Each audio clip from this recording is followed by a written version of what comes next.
முருகன் கடவுள் என்பதில் யாருக்கும் மாற்று கருத்து இருக்க முடியாது. ஆனால் கடவுள் முருகனை சுற்றி மெய்சிலிர்க்க வைக்கும் ஒரு விஞ்ஞான உண்மை மறைந்துள்ளது என்பது உங்களுக்கு தெரியுமா? மகாசித்தர் போகர் கையாளுவதற்கு கடினமான பாஷாணங்களை கொண்டு முருகன் சிலைகளை வடித்துள்ளார். அதில் முதல் சிலை நவபாஷாணங்களால் ஆனது. அது பழனியில் உள்ளது. இரண்டாவது தச பாஷாணங்களால் செய்யப்பட்ட சிலை. அது பூம்பாறையில் உள்ளது. ஆனால் பலரும் அறியாத விஷயம் என்னவென்றால், அவர் மூன்றாவதாக ஒரு முருகன் சிலையை செய்துள்ளார். அது கொடைக்கானலில் உள்ள மதிகட்டான் சோலை என்ற அடர் வனப்பகுதியில் உள்ளதாக கேள்விப்பட்டு அதை கண்டுபிடிக்க கிளம்பினோம்.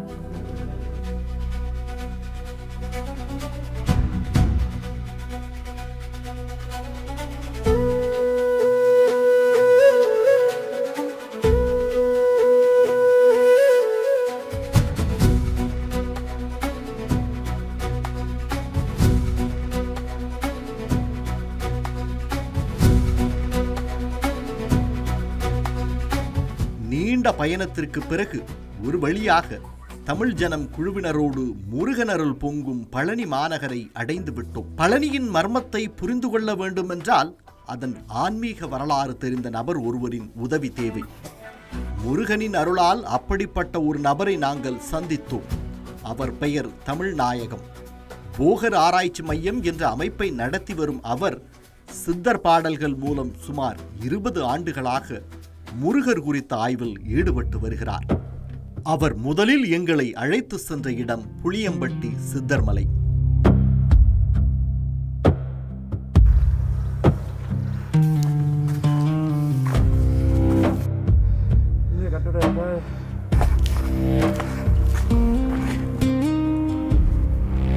பழனிமலையை சுற்றி இப்படி 9 சித்தர்மலைகள் உள்ளது என்று குறிப்பிட்ட அவர் அந்த மலையின் மகத்துவத்தை விளக்கினார்.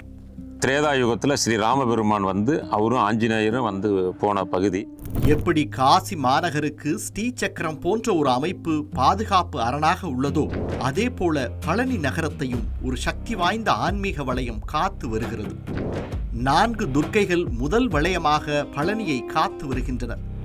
அடுத்து 8 ஆதிசிவன் ஆலயங்கள் நகரை காக்கிறது. இறுதியாக புளியம்பட்டி சித்தர்மலை, ஐவர்மலை, தன்னாசியப்பன் மலை, பழம்புத்தூர் மலை, ரங்கநாதர் சித்தர்மலை, ஆயக்குடி பொன்னிமலை எனப்படும் சித்தர்மலை, கொண்டரங்கி மலை, மேல்பள்ளம் பெருமாள் மலை, கதவு மலை பட பழனியை சுற்றியுள்ள 9 சித்தர்மலைகள் நகரத்தை காக்கிறது. இதில் துவாபர யுகத்தில் பாண்டவர்கள் 5 மலையில் தங்கி இருந்துள்ளனர். கொண்டரங்கி மலையில் அர்ஜுனன் முருகப்பெருமானை வழிபட்டுள்ளதாகவும் சொல்லப்படுகிறது. தொடர்ந்து நாங்கள் அங்கே ஒரு அற்புத காட்சியை கண்டோம். ராமருக்கும் தமிழ்நாட்டுக்கு என்ன சம்பந்தம் நிறைய கேள்விகள் இருக்கும். அதுக்கு பழனியிலே நமக்கு ஒரு பதில் கிடச்சிருக்கு. ஸோ நம்ம இருக்கக்கூடிய இந்த புளியம்பட்டி சித்தர் மலையில் ஒரு பெருமாள் கோயில். ஏன் அப்படின்னு சொன்னால், ராமர் தன்னுடைய வனவாசத்தில் இந்த பகுதிக்கு வந்துட்டு போயிருக்கார் அப்படின்னு சொல்லி. ஸோ இது பார்க்கும்போது உங்களுக்கு நில அளவுக்கல் அப்படின்னு தோணும். ஏன்னா தமிழ்நாட்டு அரசியலில் நம்மளை அப்படி தான் நம்ப வச்சுருக்காங்க. பட் இது இந்த பெருமாள் கோயிலினுடைய கொடிமரம் அப்படிங்கிறத நம்ம பார்க்குறோம். அதே மாதிரி இந்த பக்கம் பார்த்தீங்க அப்படின்னு சொன்னால், நல்ல கல் தூண்கள் தெரியுதா? இந்த தூண்கள் கோவில் வடிவ தூண்கள் அப்படின்னு நம்ம சொல்கிறோம். ஸோ அந்த காலத்தில் இந்த மாதிரி மலைகள் மீது தான் சித்தர்கள், சன்னியாசிகள்லாம் தவம் இருப்பாங்க. உதாரணத்துக்கு பஞ்சபாண்டவர்களில் பீமனே இந்த மலையில தான் உட்காந்து தியானம் பண்ணார் அப்படிங்கிறது. ஸோ இந்த மாதிரி வடிவம் இருக்கக்கூடிய எந்த ஒரு கட்டிட அமைப்பாக இருந்தாலும் அது தமிழகத்தில் இருக்கக்கூடிய மலைகள் மீது, குன்று மீது இருக்கு அப்படின்னு சொன்னால் அது 100% கோவிலாக இருந்திருக்கணும், இல்லை கோவிலை சார்ந்த ஒரு கட்டிடமாக இருந்திருக்கணும் அப்படிங்கிறதுல மாற்று கருத்து இல்லை. அது என்னவோ தெரியவில்லை, முருகனை தமிழ் கடவுள் என்று பிரித்து பார்க்கும் சிலர் முருகன் கோவிலுக்கு பிரச்சனை என்றால் மட்டும் காணாமல் போய்விடுகின்றனர். அதை நினைத்து வியந்தபடியே எங்கள் பயணத்தை தொடர்ந்தோம். இனி முருகன் கடந்து வந்த பாதையை ஒவ்வொன்றாக பார்ப்போம். நாங்கள் முதலில் வந்து சேர்ந்த இடம் மானூர் அருகே உள்ள 54 புத்தூர்.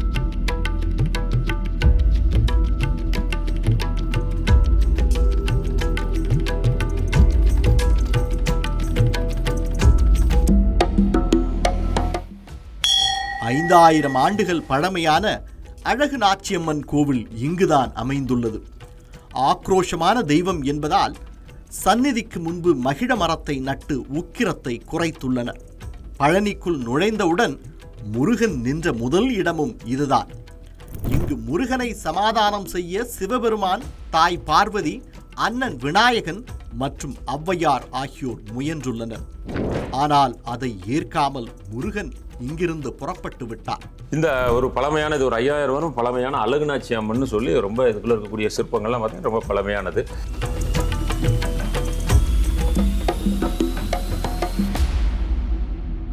அடுத்ததாக முருகன் வந்து நின்ற இடம் கொத்தமங்கலம் அருகே உள்ள பெரிய ஆவடையார் கோவில்.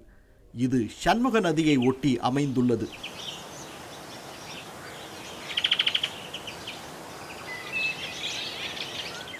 இங்கும் முருகனை சமாதானம் செய்ய அனைவரும் முயன்றுள்ளனர். ஆனால் முருகன் சமாதானமடையாமல் இங்கிருந்தும் கிளம்பிவிட்டார். இதனால் சிவபெருமான் இங்கேயே நின்றுவிட்டார்.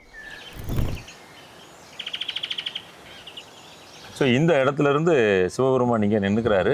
பழனி நகருக்குள்ள மீண்டும் முருகன் கோவிச்சுட்டு போறாங்க. அவர் அடுத்து அங்கே தான் உள்ள போகிறாங்க.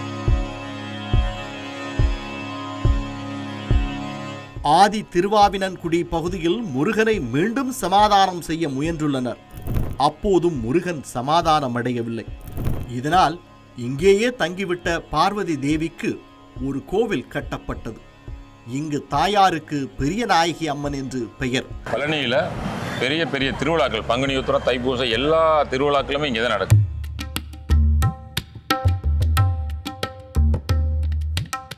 வையாபுரி குளம் அருகே இருந்த முருகனை சமாதானம் செய்ய விநாயகர் முயன்றார்.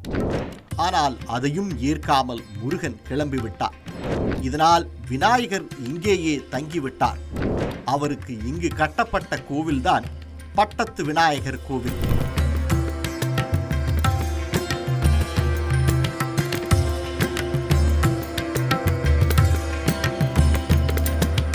அண்ணன் தம்பி பாசத்தை ஒரு வெளிப்படுத்தக்கூடிய ஒரு இடம் வந்து இந்த பட்டத்து விநாயகர் கோவில் நாம் நின்றுட்டு இருக்கக்கூடிய இடம். பழனிக்கு வரக்கூடிய முருக பக்தர்கள் அவசியம் பார்க்க வேண்டிய ஒரு இடம் வந்து இந்த பட்டத்து விநாயகர் கோவில். நிச்சயமா முருகர் கோவில் பழனி கோவில் பக்கத்திலேயே இருக்கு. அதனால அடுத்த தடவை வரும்போது இந்த இடத்த மிஸ் பண்ணிடாதீங்க. ஆனால் அண்ணன் நின்றுட்டாரு, ஔவையார் நிற்கல, முருகரை தொடர்ந்து பின்தொடர்ந்து போயிருக்காங்க. ஸோ அவங்க எங்கே போய் நின்றாங்க அப்படிங்கிறத தொடர்ந்து பார்ப்போம். இறுதியாக முருகனை பின்தொடர்ந்த ஔவையார் திருஆவினன்குடியில் முருகனை சந்தித்தார். அங்கேயே முருகன் மனம் குளிர்ந்தார். இங்கு முருகனுக்காக கட்டப்பட்ட கோவில்தான் நிஜமான அறுபடைகளில் ஒன்றான கோவிலாகும்.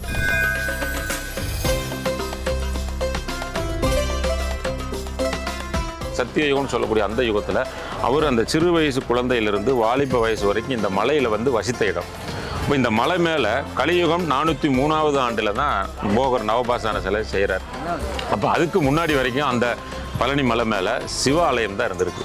அந்த சிவாலயத்தில் முருகன் வந்து கிருத யுகத்தில் அவர் வந்து வாலிப வயதில் அந்த மலையில் இருந்தவர். அதுக்கடுத்து திரேதா யுகத்தில் ஸ்ரீராமர் வந்து முருகனை பார்த்து ஆசீர்வாதம் வாங்கினவர். அதுக்கடுத்து துவாபர யுகத்தில் பஞ்சபாண்டவர்கள் வந்து அவங்களுடைய வனவாச காலத்தில் பாதுகாப்பு கருதி இரவு நேரங்கள் இந்த மலையில் தங்கி முருகன்ட்ட வந்து அருள் ஆசீர்வாதம் வாங்கினது. இப்படி பல தெய்வங்கள் வசித்த இந்த மலை மேலே கலியுகம் 403ல் போகர் நவபாசான சிலை செஞ்சுருக்கிறார். அந்த சிலை செஞ்சதுக்கப்புறம் இன்றைக்கி அதிலிருந்து இந்த மலையினுடைய இது பார்த்திங்கன்னா பழனின்னு சொன்னாலே இந்த நவபாசான சிலையும் மலையும் தான் எல்லாருக்கும் வெகுஜன மக்களுக்கு தெரியுது. ஆனால் உண்மையான படை வீடு இதுதான். கலியுகம் 403ஆம் ஆண்டு போகர் தற்போதைய பழனி மலையில் முருகனுக்கு நவபாஷானத்தால் ஒரு சிலையை வடித்தார். அதன் பிறகே மலை மீதுள்ள ஸ்தலம் பிரபலமடைந்தது என்று வரலாற்றை சொல்லி முடித்தார் தமிழ்நாயகம். போகரின் 3வது சிலையை கண்டுபிடிக்க வேண்டும் என்ற ஆர்வம் எங்களுக்குள் தொடர்ந்தது. எனவே பழனியிலிருந்து மீண்டும் எங்கள் பயணத்தை தொடங்கினோம். ஆனால் செல்லும் வழியில் உடலை பதற வைக்கும் ஒரு அமானுஷத்தை எதிர்கொள்வோம் என்பது அப்போது எங்களுக்கு தெரிந்திருக்கவில்லை.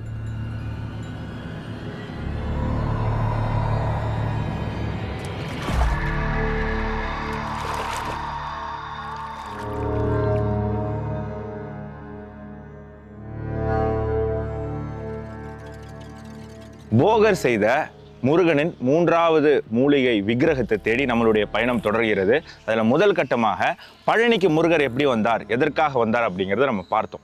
இப்போ அடுத்தது நம்ம கொடைக்கானல் மலை ஏற போகிறோம். ஏன்னா அங்கே தான் அந்த 3வது சிலை இருக்குது அப்படின்னு சொல்கிறாங்க. ஆனால் அதற்கு முன்னாடி பழனி முருகனை ஹைஜாக் பண்ணிட்டு போக கேரளாவிலிருந்து ஒரு மாந்திரிகன் வந்ததாகவும், அந்த மாந்திரிகன் பழனியில் ஒரு இடத்துல யாகம் பண்ணதாகவும், அந்த யாகம் வெற்றி அடைந்ததா தோல்வி அடைந்ததா அப்படிங்கிற ஒரு பகீர் கலப்பக்கூடிய ரகசியத்தை தமிழ்நாயகம் மன்னன் நமக்கு சொல்கிறேன்னு சொல்லியிருக்காரு. அதனால் அந்த மாந்திரிகர் யாகம் பண்ண இடத்துக்கே நம்மளை கூட்டிகிட்டு போக போகிறாரு. அங்கே போயிட்டு அந்த விஷயத்தை தெரிஞ்சுக்கிட்டு அடுத்து நம்ம அந்த சிலையை தேடி பயணத்தை தொடருவோம்.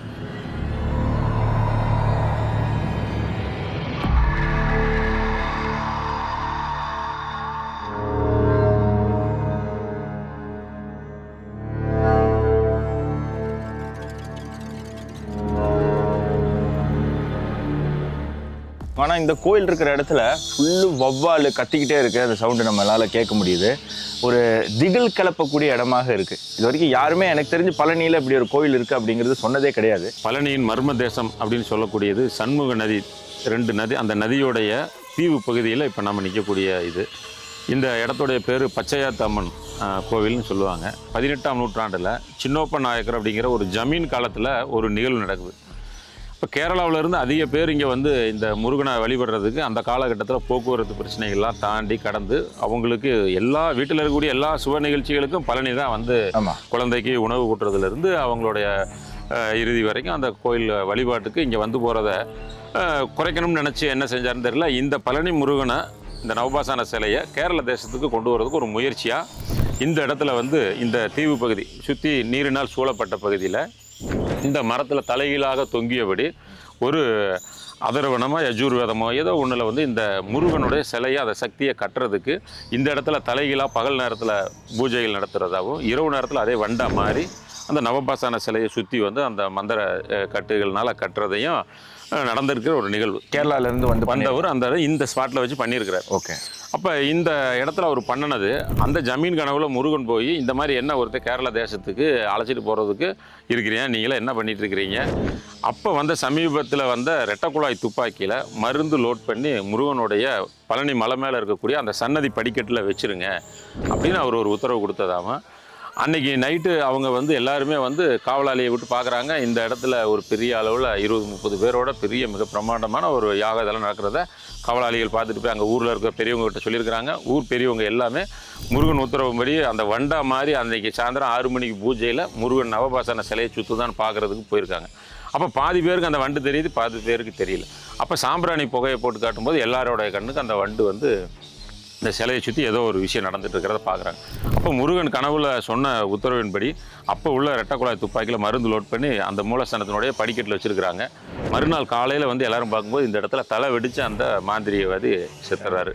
அவருடைய உள்ள சமாதியை உள்ள புதைச்சி அதுக்கு மேலே பலகை கல்லால் மூடி தெய்வங்களால் அதை வந்து கட்டுப்படுத்தி வச்சுருக்கிறாங்க. இதுக்கு பக்கத்தில் இருக்கக்கூடிய ஒரு கட்டுமானம், ஒரு கோவில் இது சிதலம் அடைஞ்சு கிடக்குது. அதில் வந்து யார் இருந்தாங்க, அதில் தெய்வங்களோட சிலை இருந்ததா, இல்லை இந்த மந்திர மாந்திரிகம் பண்ணக்கூடிய இந்த நபர்கள் அங்கே தங்கி இருந்தாங்களா, அதோடைய காலகட்டத்தை நம்ம இப்போ போய் பார்க்க போகிறோம். இன்றைக்கும் இவரை அந்த சர்ஜிக்கல் ஸ்ட்ரைக்கில் பழனி ஆண்டவர் இறங்கினதுக்கான அந்த ஆயுதம் வந்து மூலஸ்தானத்தில் ஆயுத பூஜை. மோடிக்கே ஒரு முன்னுதாரணமாக சர்ஜிக்கல் ஸ்ட்ரைக்கில் முருகர் இருந்திருக்காரு அப்படின்னு சொல்கிறீங்க.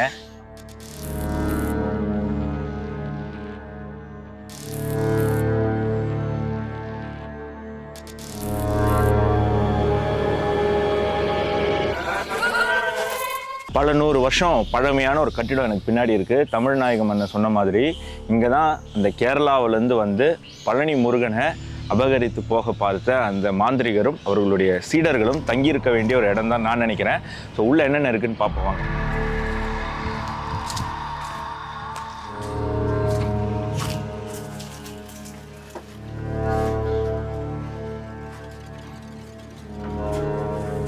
இங்கே விசேஷமாக எதுவும் இல்லை, ஆனால் வந்து ஒரு நீளமான ரூம். எனக்கு தெரிஞ்சு இங்கே பொருட்கள், அவங்களுக்கு அந்த யாகத்துக்கு தேவையான பொருட்கள்லாம் இங்கே வந்து வச்சுருப்பாங்க அப்படின்னு தோணுது.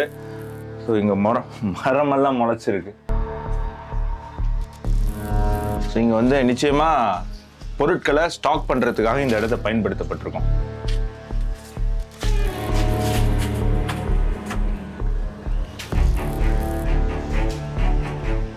இங்கே வாங்க. ஸோ இந்த இடம் பார்த்தாலே உங்களுக்கு தெரியுது இல்லையா, கோவிலில் சாமியை வந்து வைக்கிறக்கூடிய ஒரு அமைப்பு இங்கே நம்மளால் பார்க்க முடியுது. ஸோ இங்கே வந்து கண்டிப்பாக ஒரு சாமியினுடைய சிலை இருந்திருக்கணும். இந்த மாந்திரிகர் கும்பிடக்கூடிய அவங்க யாரை வழிபட்டாங்களோ அந்த கடவுளினுடைய சிலை இங்கே இருந்திருக்கிறதுக்கான வாய்ப்பு. விளக்கு வைக்கக்கூடிய 2 இடம் நமக்கு தெரிய வருது. ஸோ கண்டிப்பாக அப்போது இங்கே இந்த மாந்திரிகரும் அவருடைய சீடர்களும் நிச்சயமாக அவங்க கும்பிடக்கூடிய அந்த தெய்வத்தை தொடர்ந்து பூஜை பண்ணியிருக்காங்க அப்படிங்கிறது நம்மளால் தெரிய முடியுது. ஸோ ஒரு பெரிய ஒரு கட்டமைப்பு, ஒரு பெரிய ஒரு அந்த காலத்தில் இருக்கக்கூடிய தூண் வடிவில் ஒரு மண்டபத்தை அமைத்து ஒரு மிகப்பெரிய அளவில் இங்கே யாகம் நடந்திருக்கு அப்படிங்கிறது இதன் மூலமாக நம்ம புரிஞ்சுக்க முடியும்.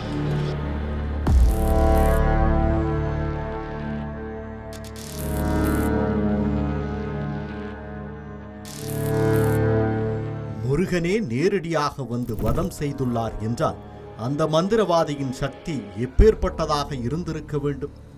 அதனால்தான் அந்த மந்திரவாதியை புதைத்த இடத்திலேயே காவல் தெய்வங்களின் கோவிலை ஊர் மக்கள் எழுப்பியிருக்க வேண்டும். மந்திரவாதியின் தாந்திரீக சக்தி இன்னமும் கோவிலுக்கு அடியில் அடக்கப்பட்டுள்ளதாகவே உள்ளூர்வாசிகள் நம்புகின்றனர்.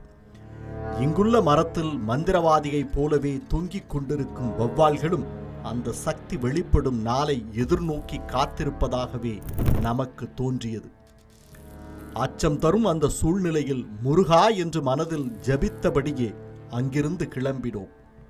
போகர் செய்த 3வது நவபாஷான சிலையை நோக்கி எங்கள் பயணம் தொடர்ந்தது.